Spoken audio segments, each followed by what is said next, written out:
Hey there everyone, so Lionel came out with their SD50s and as you can see, I got all three. Now, given if you've seen some of my other videos or you've seen me on the Matt and Matt Discord server, I have a bit of a Rio Grande collection, so I ended up getting all three.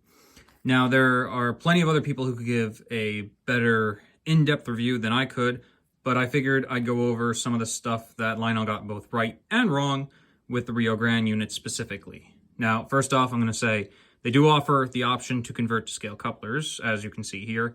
It's a bit tricky to do so. Their screws are not the best, and I ended up having to use my own screws to mount the coupler pads. You would have to possibly drill a little bit of a bigger hole, but it's not that big of a deal. I don't mind messing with my models like that. Because of the fact that even though the sound system in here is great, I will say that to begin with, I do plan to add Blue Nami, as I plan to add Blue Nami to everything that I own so I can have one consistent source of control.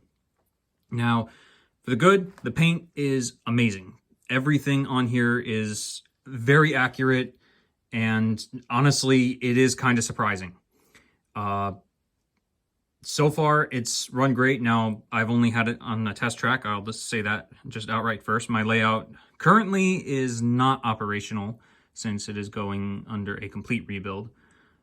And the horn, they actually have a prototypical horn on this. Now, the SD50s had two horns, at least in the research that I could find, and the horns were a Nathan M3 and a K5LA, I believe. It's the same horn that the Amtrak F40s used.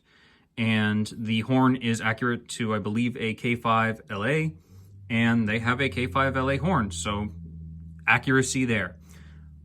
Now, we're going to go on to the negatives, and the negatives are minor, but also a little bit major. First off, if you've been on the OGR forums or anything like that, you'll notice that the trucks do have an issue where they should be moved over a bit forward. It's not that big of a deal. Personally, I don't consider it a deal breaker because it's about 1/4 of an inch or less. So if it bothers you that much, it will bother you. If it doesn't, it doesn't. Personally, when I upgrade it, I do plan on fixing the issue, which basically would just be taking them out of the mounts, drilling new ones, and then just moving them up a little bit. Not that big of a deal. I would definitely still buy them again. The other big one is the gyro light. It should be in the nose. They put it in the headlight again. They've done this with the SD40Ts back a while ago.